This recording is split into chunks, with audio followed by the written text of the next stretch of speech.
জীবনে বিশেষ করে দুইটা পাপ আমরা কেউ করবো না, ইনশাল্লাহ বলেন। আপনাদেরকে খুব কষ্ট হচ্ছে? দুইটা পাপ জীবনে করবেন না, সবাইকে অঙ্গীকার করতে হবে আজকে। কয়টা? শুনেন, আপনি এক ওয়াক্ত নামাজ পড়েন নাই, আল্লাহ চাইলে মাফ করে দিবে। ভুলে জেনা করে ফেলেছেন, আল্লাহ চাইলে মাফ করে দিবে।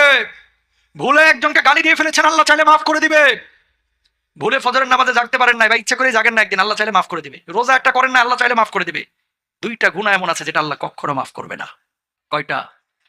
এক নাম্বার হচ্ছে বান্দার হক নষ্ট করা, দুই নাম্বার হচ্ছে শিরিক করা। প্রিয় ভাইরা আমার, কলিজার টুকরারা আমার, খবরদার ভাইয়ের সম্পদ হয়ে ভাইয়ের সম্পদ নষ্ট করেন না, ভাই হয়ে ভাইয়ের সম্পদ নষ্ট করেন না, ভাই হয়ে বোনের সম্পদ মেরে দিয়েন না, আরেকজনের হক নষ্ট করে আরেকজনের জমি দখল করেন না।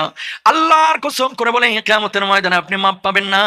বিশ্বনবী বসে আছেন এইভাবে, আল্লাহর নবীর কাছে একজন সাহাবীর লাশ আনা হলো। নবীজিকে বলা হলো, নবীজি তার জানাজার নামাজটা পড়ায় দেন। আল্লাহর নবী বললেন, না, তার জানাজার নামাজ আমি পড়াবো না।